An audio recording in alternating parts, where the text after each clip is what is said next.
ক্লাসে তোমাদের ষষ্ঠ শ্রেণীর যে বাংলা পরীক্ষাটি রয়েছে সেই বাংলা পরীক্ষার সৃজনশীল 20 নম্বর অর্থাৎ সর্বশেষ সৃজনশীল প্রশ্নের সঠিক উত্তর করতে চলেছে। এছাড়াও এই বাংলা পরীক্ষার সকল প্রশ্নপত্রের সঠিক উত্তর কিন্তু অলরেডি আমরা আমাদের এই চ্যানেলে আপলোড করে দিয়েছি। যাদের সেই সকল প্রশ্নের সঠিক উত্তর চাই যারা চলে যাও এই ভিডিও ডেসক্রিপশনে, সেখানে গেলে তোমরা একটা প্লেলিস্টের লিঙ্ক পাবা, সেখান থেকে এই বাংলা পরীক্ষার সকল প্রশ্নপত্রের সঠিক উত্তর তোমরা দেখে নিতে পারো। সেখানে ধারাবাহিকভাবে সকল প্রশ্নের উত্তরগুলো আপলোড দেওয়া রয়েছে। তো আজকের এই ক্লাসে আমরা দেখাবো তোমাদের 20 নম্বর সৃজনশীল প্রশ্ন, যেখানে তুমি প্রশ্নটি সবার আগে খেয়াল করবে, দেন আমরা উত্তরে আসবো। প্রত্যেকটি প্রশ্নের মান থাকবে 4 করে, অর্থাৎ 2টি প্রশ্নের জন্য তুমি 8 মার্ক পাবা।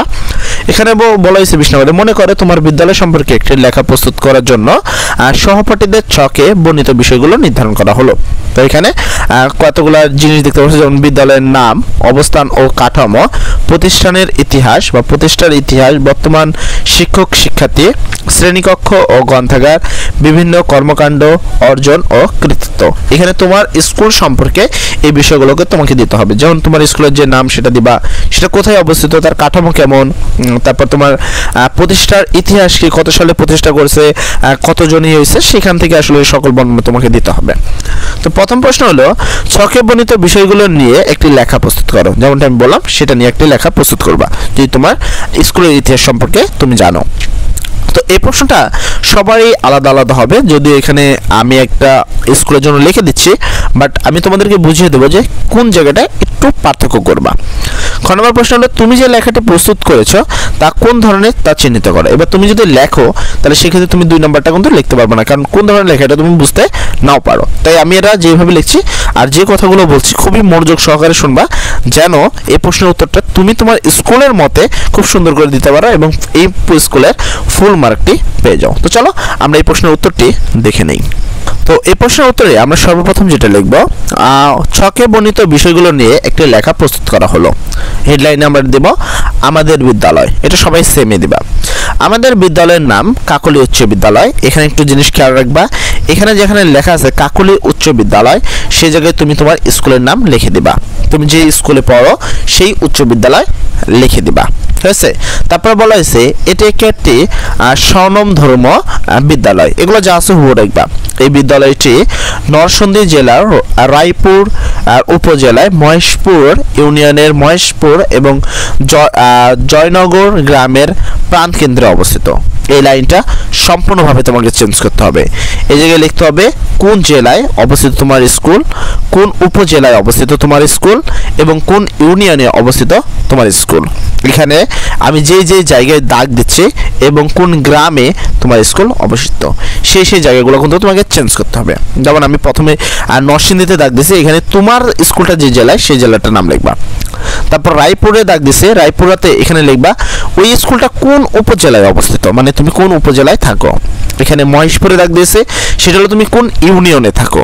তারপর হলো এখানে জয়নগর বলা হয়েছে, এটা হলো তুমি কোন গ্রামে বসবাস করো, তার প্রাণকেন্দ্রে অবস্থিত। এটি রাস্তার পাশে অবস্থিত। এগুলো সবাই সেমই থাকে, শুধু তোমরা এই কথাগুলো একটু চেঞ্জ করে নেবে যে জায়গায় দাগগুলো দেওয়া রয়েছে। এটি রাস্তার পাশে অবস্থিত।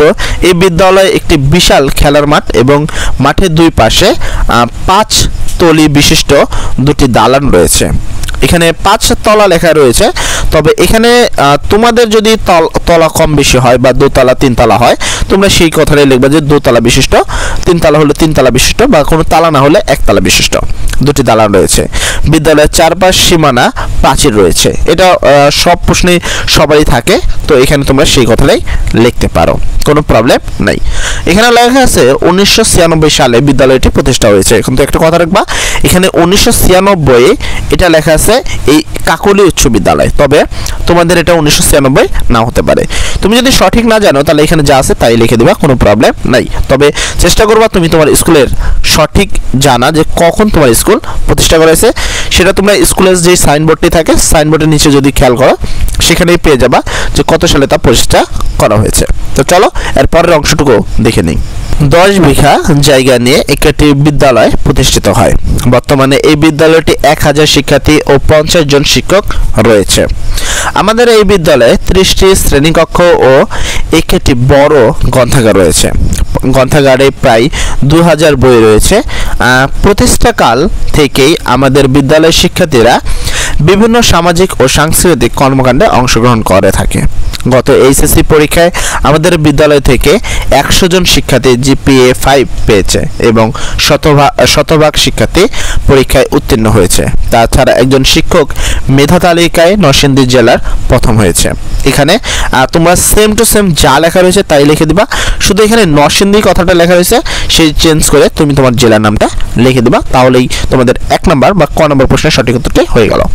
এর পরবর্তী চলে যাব আমরা খ নম্বর প্রশ্নের সঠিক উত্তরে। তো চলো খ নম্বর প্রশ্নের উত্তরটি দেখার আগে যারা আমাদের চ্যানেলটি এখনো সাবস্ক্রাইব করনি তারা তাড়াতাড়ি আমাদের চ্যানেলটি সাবস্ক্রাইব করে ফেলো এবং চলো পরবর্তী প্রশ্নের উত্তরটিও দেখে নেই। পরের প্রশ্নের শুরুতেই আমরা লিখব আমাদের বিদ্যালয়ের নামে একটি, আমি যে লেখাটি প্রস্তুত করেছি এটি একটি তথ্যমূলক লেখা। কেননা এখানে যা আছে হুবহু তাই লিখবা, এখানে তোমাকে কোনো চেঞ্জ করার কোনো প্রয়োজন নেই, এখানে যা লিখেছে তাই লিখবা। এতে বিষয় অনুযায়ী একটি শিরোনাম আছে। 2 এটি নির্দিষ্ট একটি বিষয়কে নিয়ে লেখা। 3 এই লেখার বিদ্যালয় সম্পর্কিত বিভিন্ন তথ্যপত্র রয়েছে। 4 এখানে ব্যক্তিগত আবেগের স্থান নেই। 5 এই লেখাটির মূল উদ্দেশ্য বিদ্যালয় সম্পর্কে পাঠককে তথ্য জানানো। তারপরে ফলে উপরের তথ্যের ভিত্তিতে নিঃসন্দেহে বলা যায় আমার প্রস্তুতকৃত লেখাটি একটি তথ্যমূলক লেখা। এই হলো তোমাদের খ নম্বর প্রশ্নের সঠিক উত্তর। এখানে একটি স্ক্রিনশট দিয়ে নিবা যেন পরবর্তীতে তোমরা পড়তে পারো। আর একটি কথা, যারা বাংলা পরীক্ষার বাকি সকল প্রশ্নপত্রের উত্তর এখন পর্যন্ত খুঁজে পাওনি তারা চলে যাও আমাদের ভিডিওর ডেসক্রিপশনে, সেখানে গেলে তোমরা একটি প্লেলিস্ট পাবা, সেখানে গিয়ে বাংলা পরীক্ষার সকল প্রশ্নপত্রের সঠিক উত্তর তোমরা খুঁজে নিতে পারো। আর অনেকের সন্দেহ থাকতে পারে যে আজও কি এই প্রশ্নগুলো আসবে কিনা, তার কোনো গ্যারান্টি আছে কিনা। আমি তোমাদের বলে দিতে চাই আজকে তোমরা যত এদিক ওদিক ঘুরবা তোমরা ততই বিভ্রান্ততে পড়বা, কারণ বিভিন্ন জন বিভিন্ন রকম আপলোড দিচ্ছে। তবে তোমরা নিঃসন্দেহে আমার উপর বিশ্বাস রাখতে পারো এই প্রশ্নটা 100% আসবে এবং তা গ্যারান্টি রয়েছে, ঠিক আছে।